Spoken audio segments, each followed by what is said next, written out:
ya terkait dengan fenomena masyarakat yang ada di Indonesia, yaitu tentang hak dan kewajiban warga negara, bisa juga tentang toleransi keberagaman, ya, partisipasi sosial, kepedulian terhadap lingkungan dan ruang hidup, atau bentuk lain dari virtu yang lain itu boleh apa aja, gitu kan.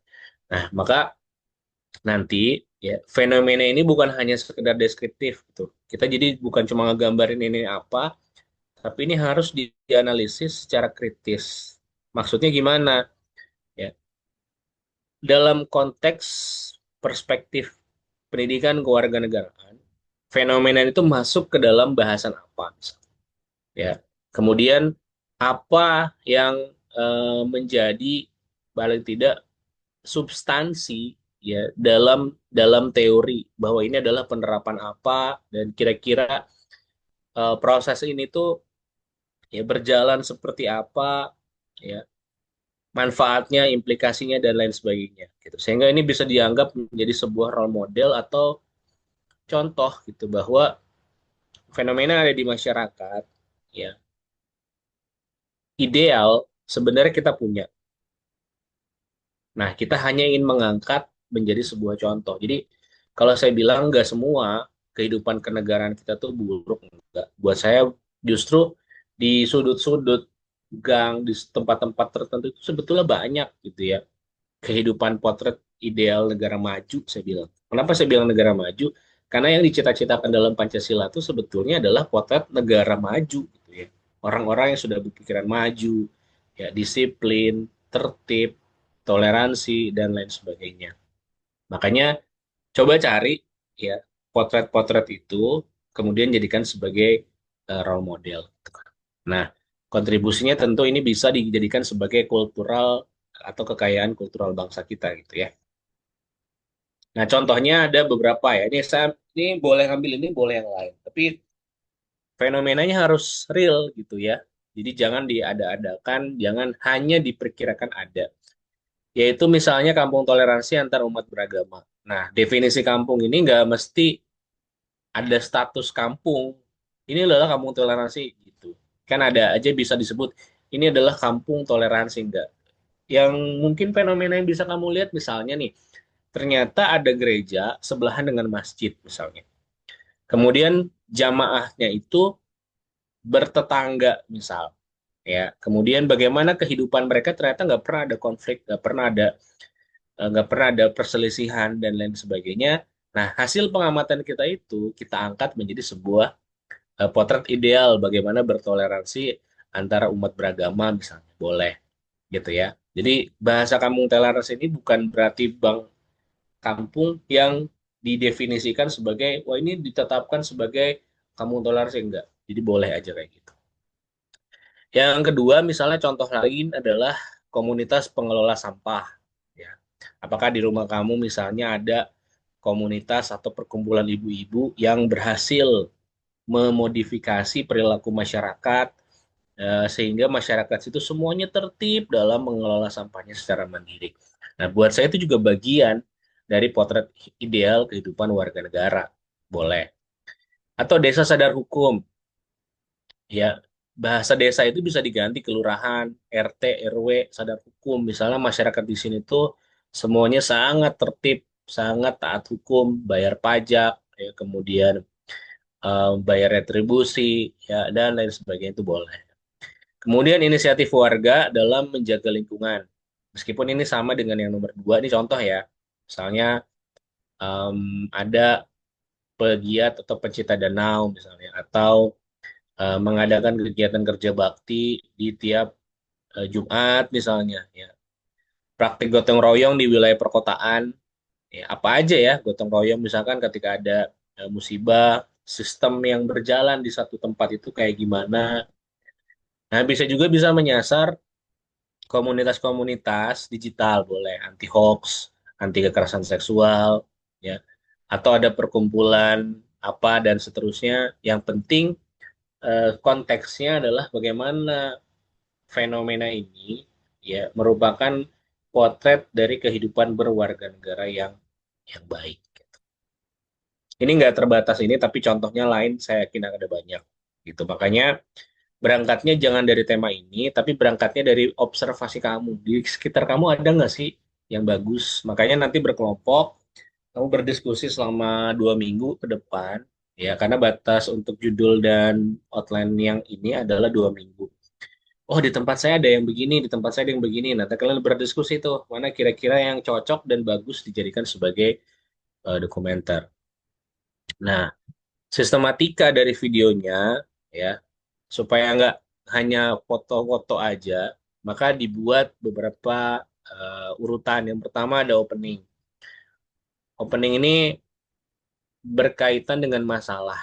Nah, kemudian untuk fenomena umum, ya, masalah ini boleh kamu mengambil video, gambar dari mana aja. Jadi nggak mesti gambar yang kamu ambil sendiri.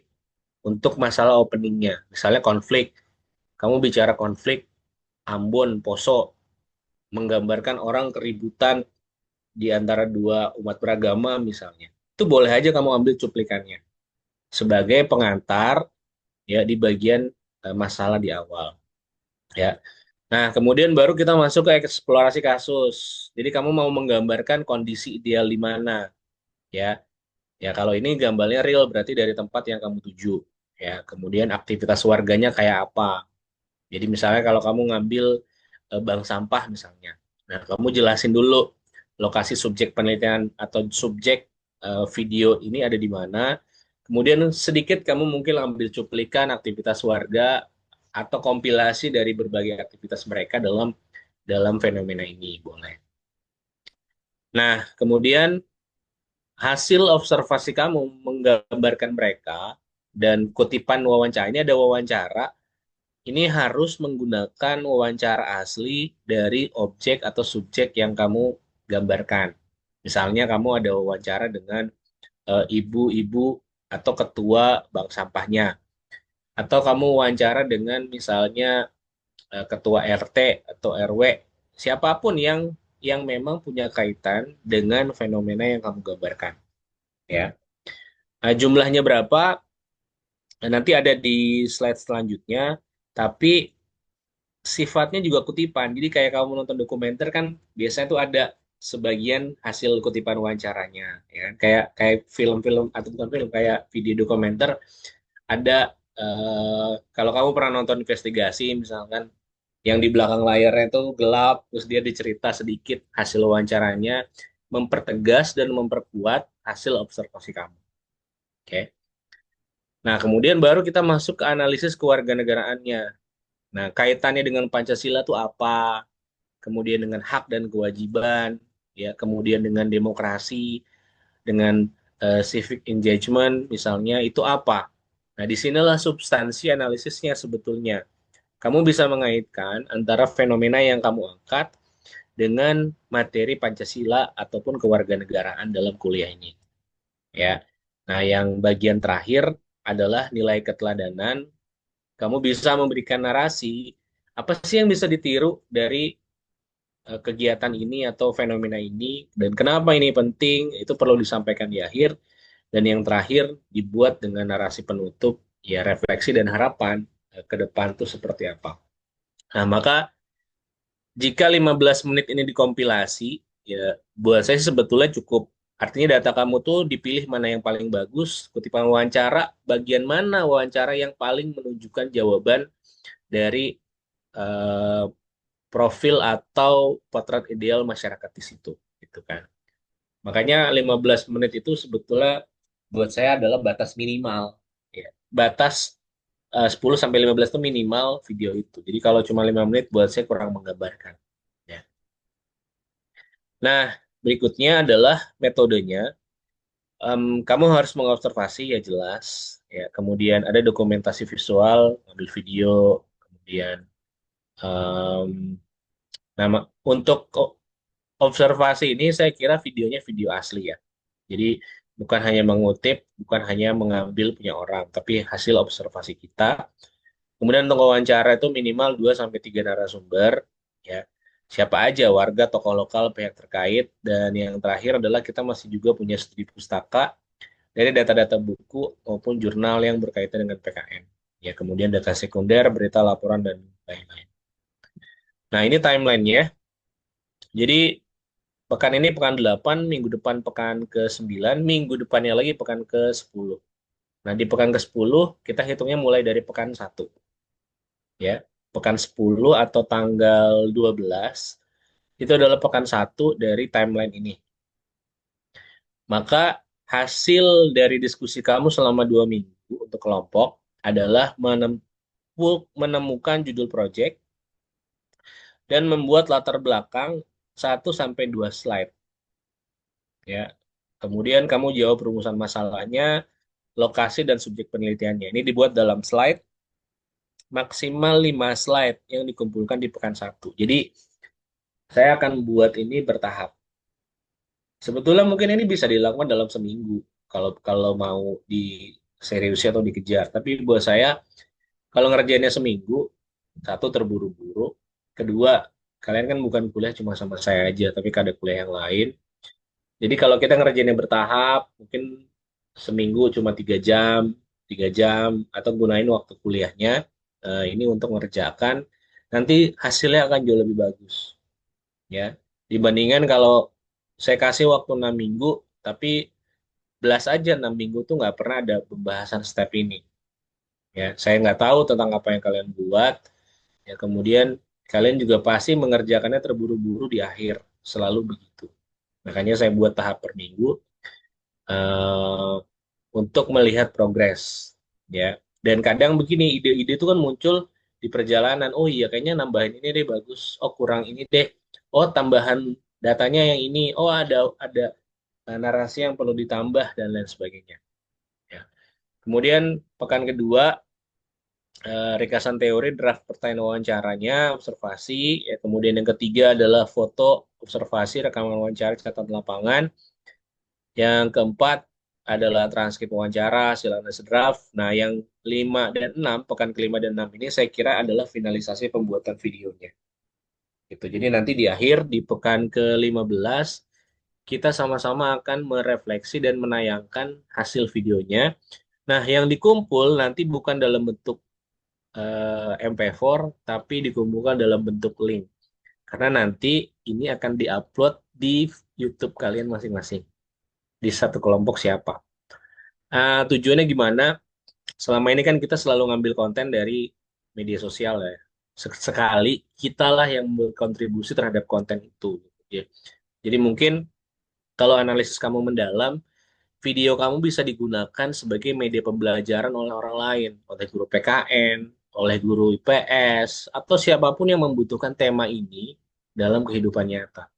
Jadi kalau selama ini kita banyak ngambil, yuk sesekali kita punya kontribusi, ya. Mau di adsense segala macam itu terserah kamu, silakan. Tapi yang jelas, saya ingin kuliah ini menghasilkan sesuatu, ya. Yang kamu pelajari itu bisa dalam bentuk, yuk menggambarkan bahwa teori yang dipelajari dalam PKN itu sebenarnya dalam kehidupan nyatanya ada, dan ini loh contohnya, gitu ya.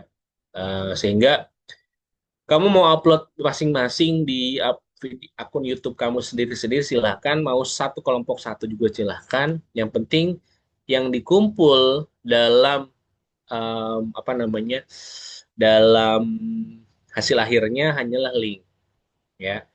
Mau dibuat bagus, mau dibuat sesuai dengan skema lomba, misalnya ada perlombaan pembuat video dokumenter, monggo juga silahkan. Yang penting ini ini tuh tugas kuliahnya. Videonya nanti mau kepake buat apapun juga silakan, kalian terserah sendiri. Atau mungkin kalian bagiin, atau mau setelahnya dihapus misalnya, sayang sih kalau dihapus. Karena udah capek-capek bikin, kemudian kita nggak bisa mungkin apa ya, memberikan hasil kerja kita tuh pada orang lain, yang mungkin ada guru yang mau ngajar tema ini tapi nggak punya bahannya. Ternyata ada videonya nih, kan, gitu kan, ya. Dalam perspektif PKN bisa dipakai. Itu kan jadi amal kebaikan juga gitu buat kita. Nah, itu pekan ke-15. Jadi pekan 10, 11, 12, 13, 14, 15. Pekan ke-16 waktunya kita UAS. Porsinya sama 15%, dan soalnya sama dengan UTS 40 soal. Maksudnya skemanya sama, polanya sama, maka kuliah kita selesai. Gitu. Baik, sampai sini Ada yang mau ditanyakan atau ada yang merasa kok tugasnya berat banget, Pak? Ya, atau gimana? Silakan, boleh ditanyain.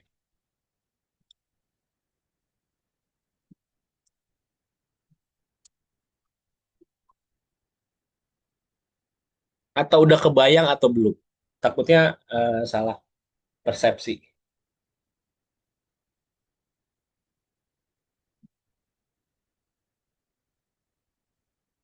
Sudah cukup? Ini tidak ada makalahnya ya. Tidak ada makalahnya. Kalaupun saya, oh silakan Tiara. Bapak, sebelumnya terima kasih atas kesempatannya. Saya izin bertanya, kan ini kita jatuhnya observasi ya, Pak. Nah, ini kira-kira kalau misalnya kita ke suatu kampung atau mungkin pada saat segala macamnya, ini kita perlu kayak surat observasinya atau enggak? Yang kayak biasanya dimintain ke kampus gitu. Terus nanti misalnya kita harus kasihkah ke salah satu tokoh di sana atau kayak ketua RT di sana. Terus yang kedua, pertanyaan saya ini untuk sistem penilaiannya ini lebih ke videonya atau lebih ke apa ya, nilai yang diambilnya, Pak. Terima kasih. Ya. Saya sebetulnya udah buatin bobot penilaiannya. Mungkin nanti akan saya kasih menyusul ya. Eh, Cuma saya belum buka filenya. Tadi sudah sempat saya buat. Itu satu ada. Dan yang dinilai semuanya kena nilai, termasuk juga dengan nilai rekan sejawat gitu. Jadi penilaiannya tidak hanya dari videonya.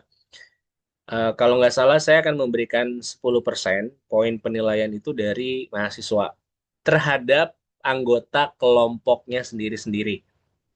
Jadi misalnya misalnya nilai itu 100% ya. Saya kasih pukul nilai rata satu kelompok misalnya nilainya 90. Nah, 10%-nya akan saya berikan kepada kalian untuk menilai masing-masing. Jadi anggota kelompok itu dapat 90 semua. Tapi ternyata ada yang nggak kerja nih misalnya. Kalian boleh memberikan penilaian. Kalau dia nggak kerja nilainya 0. Kalau dia kerja misalkan kalian kasih nilainya 10 misalnya. Ya udah, 10-nya saya kasihin jadi 100. Yang nilainya 0 berarti nilainya tetap 90. Jadi ada perbedaan antara yang mungkin kontribusi atau enggak. Ya mungkin ini nggak bisa memenuhi prinsip keadilan gitu, tapi karena paling enggak saya hanya ingin membuat persepsi yang fair gitu bahwa kalau saya dapat video nih, saya nggak tahu yang kerja lebih banyak siapa. Ya, maka pembedanya tolong, tapi jangan ini dipakai sebagai alat untuk menyudutkan atau apa ya, yang merugikan teman yang kamu nggak sukai, jangan. Ya. Kamu fair aja kalau memang dia nilainya bagus, bagus. Ya. Kalau nilainya minus juga boleh misalnya. Nilainya minus 10 Pak, misalkan. Udah nanti tinggal saya kurangin. Kalau memang betul-betul nggak pernah datang, nggak pernah ngerjain, nggak pernah kontribusi, supaya memang saya lebih fair. Nah, itu yang pertama. Kemudian yang kedua terkait dengan perizinan surat. Ya, jika memang nanti dibutuhkan, ya saya akan mintakan surat izin ya dari pihak koordinator PKM LMU dari eh, mata kuliah umum. Ya, jadi template-nya nanti mau kan saya kasih. Artinya suratnya digital, kemudian kalian tinggal print, nanti dibuatin. Kalau memang perlu. Tapi harus jelas tujuannya kemana, ke siapa. Ya, makanya nanti di tanggal 10 itu akan saya, sorry, di pekan ke-10 itu masing-masing kan akan paparan. Ini kami mau ngambil tema ini supaya nggak ada overlapping. Sebenarnya overlapping juga nggak apa-apa sih. Jadi ada dua perspektif yang beda. Nanti akan didata berapa surat yang dibutuhkan jika memang dibutuhkan. Ya. Tapi kalaupun enggak, misalnya nggak perlu pakai surat Pak, ini dekat rumah saya misalnya, ini kawan saya misalkan, nah, itu boleh juga nggak apa-apa. Gitu. Tapi kalau memang butuh surat, pasti nanti disiapin dan saya buatin. Gitu Tiara. Oke, Pak. Terima kasih banyak atas jawabannya. Ada lagi yang mau tanya? Saya Pak, terkait pengajian project ini, jadi kalau dihitung 6 minggu yang dimana tiap minggunya itu ada kayak apa ya, maksudnya kayak update terbaru gitu. Setiap pertemuan kelasnya apa gimana Pak? Iya. Jadi tiap minggu, tiap minggu saya akan, nah ini. minta outputnya. Di pekan ke-10, semua judul udah ada. Udah jelas mau kemana, mau nulis apa. Gitu kan. Pekan ke-11, ya, ringkasan teori dari studi pustaka dan draft pertanyaan wawancara yang mau kamu tanya dan lembar observasinya mana. Gitu kan. Step-step. Gitu. Tapi kalau ada yang mau gini, ternyata ada satu kelompok yang mau ngerjain itu dalam 1 minggu. Di minggu pertama misalnya. Ya boleh-boleh aja misalnya. Cuma mungkin dia akan ngasih ke sayanya nyicil, nggak akan langsung dikasih langsung videonya. Gitu. Saya akan tetap minta videonya tuh di sini nanti di pekan ke-15. Nggak di pekan. Kalau ternyata di pekan 1 udah jadi videonya, ya monggo juga silahkan. Cuma per minggu saya cuma minta itu gitu kan. Ya. Kenapa saya buat begini? Supaya 1,5 bulan itu kan lama, ya, dan membuat sesuatu yang dengan jangka tempo yang lama, dengan kita sama-sama berpikir, kadang-kadang nemu ide di tengah jalan, oh kayaknya bagus nih, tambahin ini, tambahin itu gitu ya, sehingga yang bikin 1,5 bulan dengan bikin 1 minggu mungkin bisa jadi sedikit ada perbedaan kualitasnya. Oh ternyata ada gambar yang tidak layak misalkan, oh ada ternyata gambar yang terbalik, ada narasi yang salah, ya, ada narator, ya, yang kurang tepat, ya, dan lain sebagainya. Nah, tolong diupayain narasinya bukan pakai AI, naratornya. Kan sekarang ada tuh narator pakai AI. Coba belajar untuk jadi narator untuk video ini, gitu. Jadi kamu kayak ya belajar untuk jurnalistik sebetulnya untuk memberikan narasi suara, ya, dari penjelasan dokumenter ini. Makanya saya nggak ingin yang berat-berat sebetulnya. Jadi kalian nggak perlu harus pergi ke provinsi lain atau ke kelurahan lain, nggak. Yang ada di sekitar kita aja deh. Bahkan di sekitar kampus juga ada misalnya.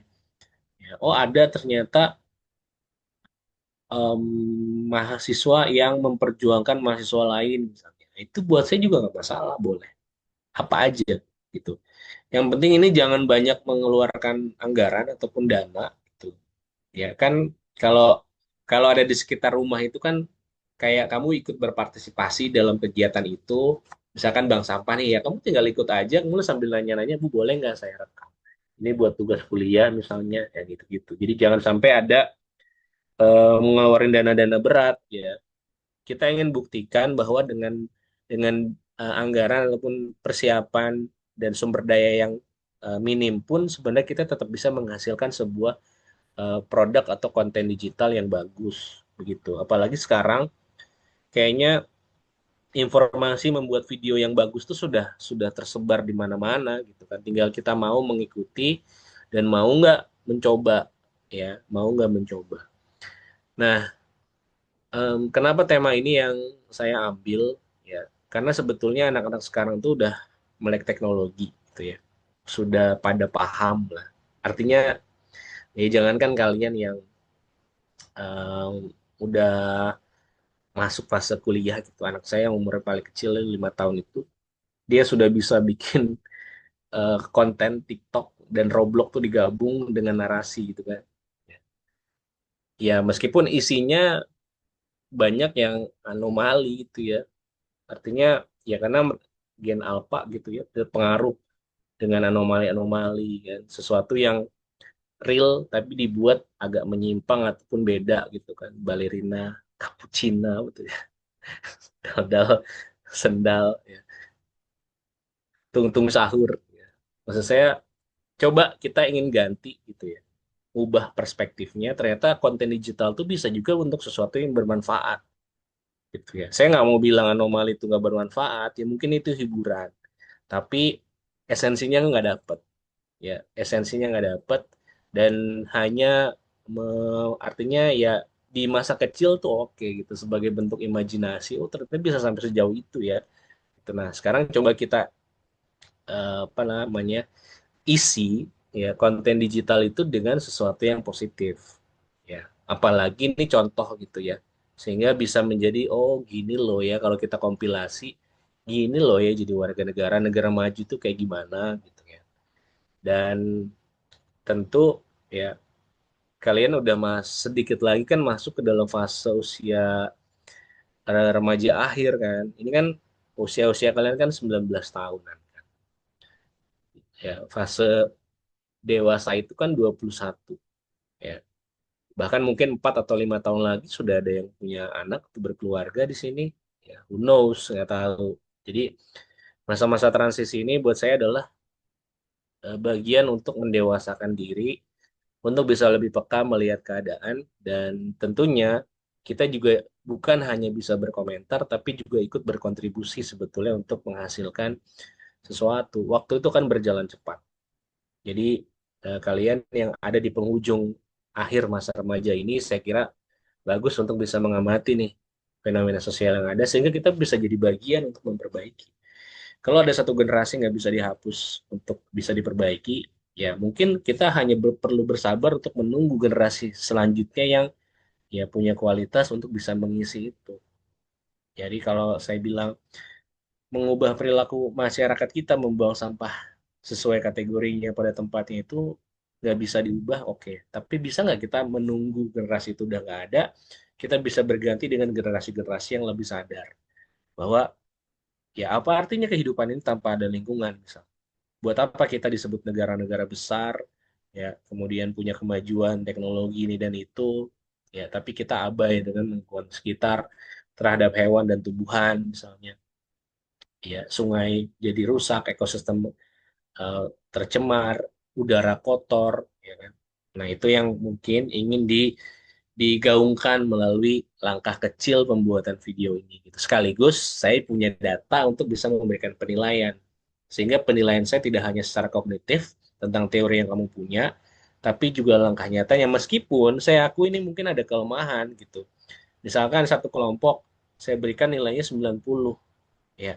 Porsinya mungkin bisa jadi nggak adil karena ada yang kerjanya banyak, ada yang kerjanya sedikit, ada yang mikirnya banyak, ada yang mikirnya sedikit.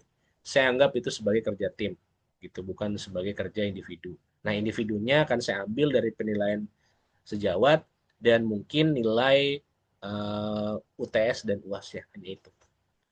Sama mungkin frame-frame yang kadang-kadang saya screenshot sendiri dalam keadaan kayak gini tuh. Paling nggak em, siapa sih yang nggak pernah nyala, siapa sih yang lagi menyimak, atau siapa sih yang lagi ngobrol kalau lagi kuliah atau lagi ngapain, ya itu sedikit data yang bisa saya ambil terhadap nilai sikap kamu atau nilai efektif kamu. Selebihnya ya hanya terbatas pada ruang Zoom ini, tentu nggak akan bisa ideal. Jangankan begitu, di kelas aja sebenarnya banyak kok potensi ketidakadilan dari dosen misalnya, ya karena keterbatasan panca indera mengamati, ya, ataupun keterbatasan dalam ikut memberikan penilaian gitu ya. Oke, ada pertanyaan? Sekali lagi mungkin ya Pak, untuk PPT yang tadi tentang ketentuan tugas, apakah akan dikirim di grup? Ya, nanti saya kirim. Baik Pak, terima kasih. Tapi sejauh ini nggak berat kan tugasnya?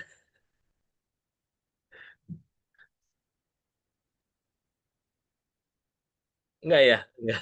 Kalau dia berarti ya atau nggak, saya nggak tahu. Ya, tapi mudah-mudahan nggak ya, karena ini kerjanya tim dan waktunya cukup panjang gitu ya, waktunya cukup panjang. Makanya eh, jangan paksakan tugas ini dalam waktu seminggu, meskipun bisa.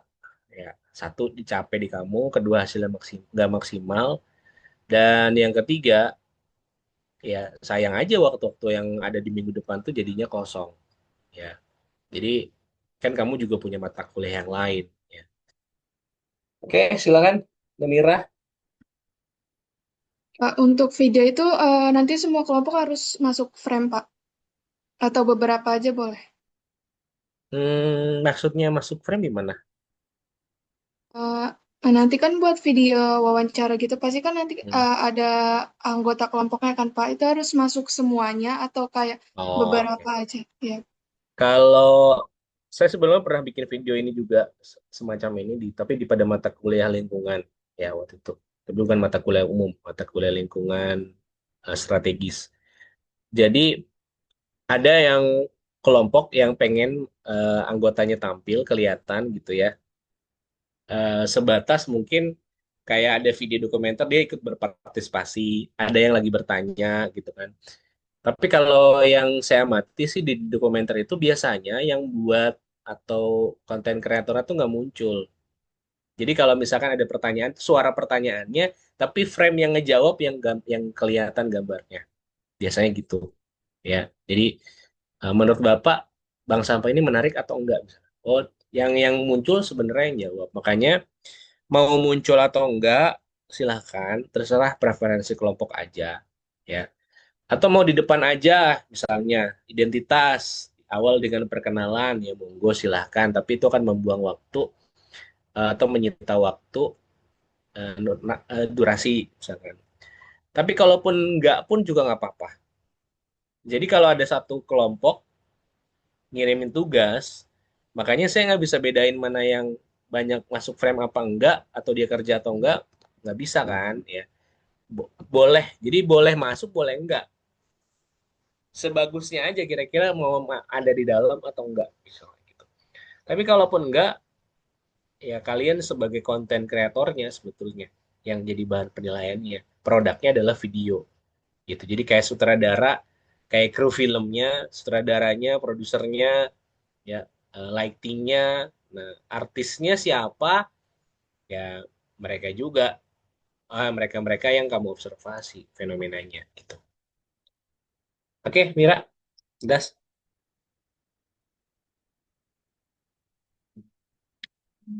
Jelas, Pak. Terima kasih. Oke. Nah, karena ini nanti masuk ke dalam YouTube, ya, eh, ya buat yang bagus lah. Biasa kan ada logo WJ-nya di depan, ya dikasih di apa namanya, di akun-akun gratisan ya, banyak lah gitu ya untuk menggabungkan video. Kalau logo WNJ di mana datang dapatnya, ya itu juga em, bisa dari mana aja, dari YouTube banyak gitu ya. Tapi yang jelas ini identitas kamu, identitas kampus kita, identitas prodi kali ya kalau itu, dan yang jelas adalah identitas mahasiswa. Dan ini nggak lekang oleh waktu gitu kan. Kamu juga bisa lihat nanti, oh ternyata saya pernah berhasil loh menghasilkan sebuah produk, ya view-nya berapa, ya kan. Ya meskipun view nggak harus jadi ukuran keberhasilan, ya kemudian tapi kebermanfaatannya lah paling enggak, ya. Dan YouTube ini kan album yang langgeng ya, artinya selalu selalu ada dan selalu muncul. Atau kamu simpan kenang-kenangan dulu pernah, ternyata saya bisa. Dan ini juga bisa meningkatkan kepercayaan diri loh. Jadi kalau kamu ada orang nih mahasiswa kurang percaya diri, salah satu tips dari saya adalah coba deh mengerjakan proyek-proyek kecil. Keberhasilan-keberhasilan kecil di hidup kamu itu bisa meningkatkan kepercayaan diri kita. Misalnya, nggak usah yang besar-besar. Oh, hari ini saya mau ngerapiin kamar pagi. Kamu lakuin aja, berhasil di siang hari. Nah, keberhasilan-keberhasilan kecil itu meningkatkan rasa kepercayaan diri. Dan itu butuh dibangun. Ya. Oh, ternyata saya punya kok. Saya target setelah makan saya akan selalu mencuci piring misalnya, ya. Kamu lakuin aja setiap hari yang kayak gitu-gitu, percaya diri. Jadi tubuh kamu tuh akan mempercayai, pikiran kamu tuh akan mempercayai diri kamu sendiri gitu. Jadi bukan soal berani nggak berani, ya. Kebanyakan tuh orang nggak percaya diri itu karena dia nggak merasa yakin kalau dia sebetulnya bisa. Nah, maka keberhasilan-keberhasilan kecil, ya, itu biasanya memicu keberhasilan-keberhasilan besar. Kalau yang kecil-kecil aja kita nggak bisa beresin, misalkan, apalagi yang besar. Sementara ke depan makin tua usia kita, makin dewasa kita, angin itu akan makin besar, tantangan itu makin besar. Ya, makanya kenapa saya bilang ini masa transisi. Sebentar lagi kamu akan masuk ke dalam fase transisi. Ya, anak semester 2, mahasiswa semester 2 dengan semester 7 itu jelas beda tantangannya. Bayangin, mahasiswa semester 7 ada namanya PKM. atau ada yang namanya magang misalkan ke sekolah. Belajar tuh bukan hanya sekedar mendengarkan begini, tapi kamu akan betul-betul melakukannya di dalam sebuah sekolah. Ya, relationship, hubungan kita, interaksi dengan orang lain tuh bukan hanya sekedar teori begini, tapi akan diwujudkan dalam kehidupan nyata di sekolah misalkan. Bagaimana komunikasi dengan guru, komunikasi dengan kepala sekolah, komunikasi dengan murid. Gimana kalau kita punya konflik dengan guru pamong misalnya. Ya, makanya mulai itu dibangun, dipersiapkan ya karena makin tinggi usia seseorang atau makin tinggi semester mahasiswa, ya tantangan dan ujiannya lain. Nah, bisa nggak kita beradaptasi? Semester 8 ada lagi tantangannya, mau skripsi. Semester 9, wah ada lagi tantangannya, udah kelewat masa tenggangnya sebenarnya. Jadi mahasiswa semester 9 sampai 14 tuh masa tenggang. Jadi kayak pulsa eh, prabayar tuh dia tuh udah masuk masa tenggang kan gitu, udah lewat. Tapi masih bisa berlaku gitu kan sampai masa tenggangnya habis. Ya. Nah, maka momen itu sebelum kamu menghadapinya, ya nikmati aja yang ada sekarang. Ya. Tapi jadikan ini sebagai bagian dari menuju ke sana gitu kan. Jadi kita bisa memprepare. Eh, saya sebetulnya tipe orang yang bukan bukan berpositif thinking ya, sifatnya gini.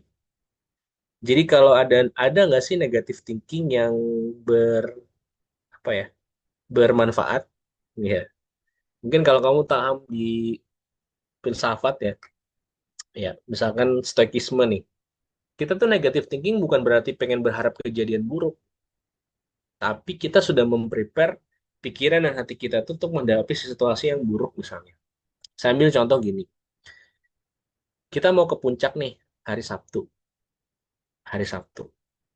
Nah, bisa nggak kamu berpikiran positif? Ah, nanti nggak bakalan macet, nanti bakalan lancar.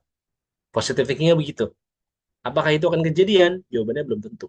Dan itu akan justru akan memperberat perasaan kita kalau menghadapi itu.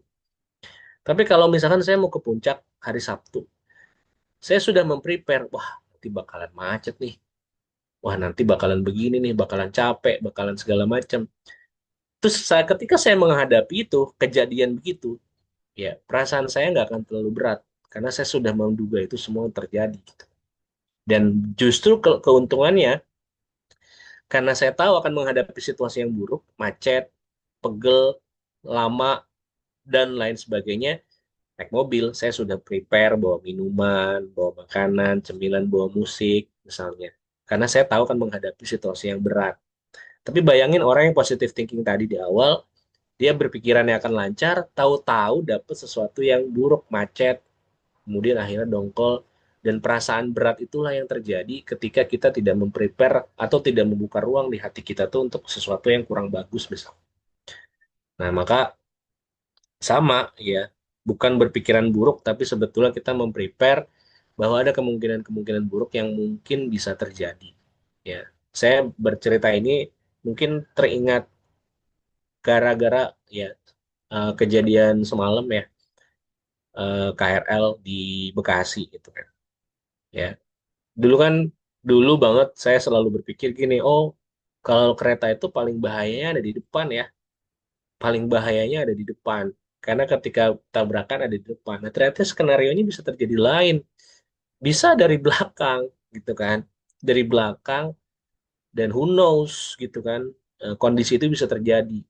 Dan ini bukan hanya kelalaian masinis misalnya, tapi karena by system, dalam arti KRL yang mau ke arah Bekasi atau Jatinegara Loop itu kan memang kereta-kereta jarak jauh sebagian lewat sana. Dan terlambat 1 menit pun itu bisa beresiko berbahaya karena ada kereta yang sedang ada jalan di belakang. Ya, nah ini kemarin ada insiden eh, taksi yang tertabrak misalkan di bagian depannya sehingga kereta yang di belakangnya tertahan. Kemudian tiba-tiba di belakang. Nah, ini musibah sih buat saya. Tapi ya, ini akan jadi shock besar gitu karena kita tidak tidak siap. Ya, dan ini seringkali nih yang kayak gini menjadi bahan evaluasi gitu ya. di KAI. Orang Indonesia tuh cepat banget move on-nya. Ya. Ntar kalau habis kejadian begini kita tuh akan bangun benar ketat, akan benar-benar sangat aware gitu dengan kondisi kayak gini. Tapi ntar ketika udah landai lagi, udah normal lagi dan seterusnya. Saya ambil contohnya di kejadian bencana aja deh. Ya, misalnya tsunami atau gunung meletus atau banjir bandang, gaungnya itu kadang terasa besar pada saat fenomenanya udah baru kejadian. Ya, waktu bulan November tahun lalu, saya inget banget tuh. Semua media memberitakan, semua media memviralkan siapa siapa penyebabnya segala macam. Tapi setelah itu beberapa bulan hilang, udah. Sekarang siapa yang salah dalam kejadian bencana banjir bandang itu tidak jadi fokus lagi. Kita malah mikirin yang lain gitu. Sementara ntar kejadian lagi, gaung tinggi lagi dan seterusnya. Nah, mungkin di sini pembelajaran adalah yuk kita sama-sama memahami sebuah fenomena itu sebagai bagian dari resiko yang akan kita terima ya dan tentunya ya setiap kejadian itu adalah sebuah pembelajaran ya pembelajaran. Kalau kamu pernah dengar kecelakaan kereta yang paling hebat sepanjang sejarah Indonesia itu tahun 1987 di Bintaro ya di Bintaro. KRL yang berangkat dari Tanah Abang menuju Rangkas Bitung ya itu korban jiwanya sampai 150 orang dan itu betul-betul human error dan kecelakaan yang saya kira menjadi sejarah gitu ya sejarah kalau nggak salah ingat dulu bapak saya sih ikut ikut jadi bukan evakuasi nonton gitu ya karena kami tinggal di situ tuh saya masih umur setahun lah kalau nggak salah gitu. Ya. Dan ternyata kejadian Bintaro tuh kejadian lagi tahun 2013 ya jadi kalau kamu tahu yang tinggalnya di Bintaro kenapa pintu palang rel kereta api di Bintaro itu berhenti 10 menit sebelum keretanya lewat bayangin saking takut dan khawatirnya ya dan ternyata itu pun masih kejadian juga ya dan kejadian ini yang semalam ya buat saya juga ya apa ya ya memang ini musibah betul tapi harus ada pelajaran yang dipetik untuk yuk kita bisa lebih berhati-hati ya terutama untuk masinis misalnya ya artinya kereta itu kan memang dijalankan secara otomatis dia tidak ada setirnya dia hanya ada rem dan pedal gas gitu ya untuk maju dan berhenti mundur tapi kalau kita tahu ada kereta berhenti di depan paling enggak ya ada ke apa ya ada kesempatan untuk memberikan pengereman yang bisa mengurangi dampak gitu. Kalau yang saya lihat semalam itu kereta lokomotifnya bisa masuk ke dalam gerbong begitu, masuk ke dalam saking kuatnya tabrakan. Berarti kan itu nggak berhenti sama sekali, masuk itu ke dalam dan bayangin orang yang kejepit di dalam situ, yang sini kan, nggak kebayang sih, karena saya juga pengguna KRL kan gitu kan. Meskipun saya nggak pernah naik di ujung depan dan ujung belakang gitu kan, karena itu khusus perempuan. Dan korban jiwa yang ada di Bintaro juga dulu perempuan semua tuh. Yang kebakar adalah bagian depannya, perempuan. Nabrak tahun 2013 ya, nabrak truk Pertamina yang mogok di tengah rel. Gitu. Oke, ada pertanyaan?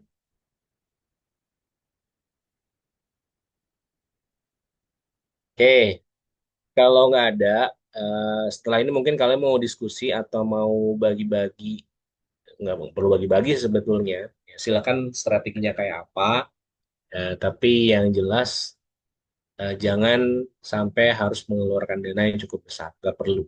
Ya, kalian sudah bisa gunain WiFi kampus, ya pakai gratisan aja. Ya, apa sih namanya tuh? Banyak lah aplikasi bikin konten-konten gratis menggabungkan video itu, jangan sampai harus berbayar dan lain sebagainya gitu ya. Oke, sebelum saya akhiri, mungkin saya akan screenshot dulu untuk pertemuan hari ini. Absennya ada 48 ya. Tadi sebenarnya udah 51 ya, tapi berkurang dua. Oke, 3, 2, 1. Slide pertama, kemudian slide yang kedua, 3, 2, 1. Oke, baik. saya kira itu pertemuan kita hari ini. Ya, terima kasih atas waktu dan kesempatannya. Kita ketemu 2 minggu lagi. Minggu depan akan saya share untuk UTS, ya, gitu ya. Jaga kesehatan semuanya. Ya, Assalamualaikum warahmatullahi wabarakatuh. Waalaikumsalam. Terima kasih, Terima Pak. kasih, Pak. Terima kasih banyak, Pak.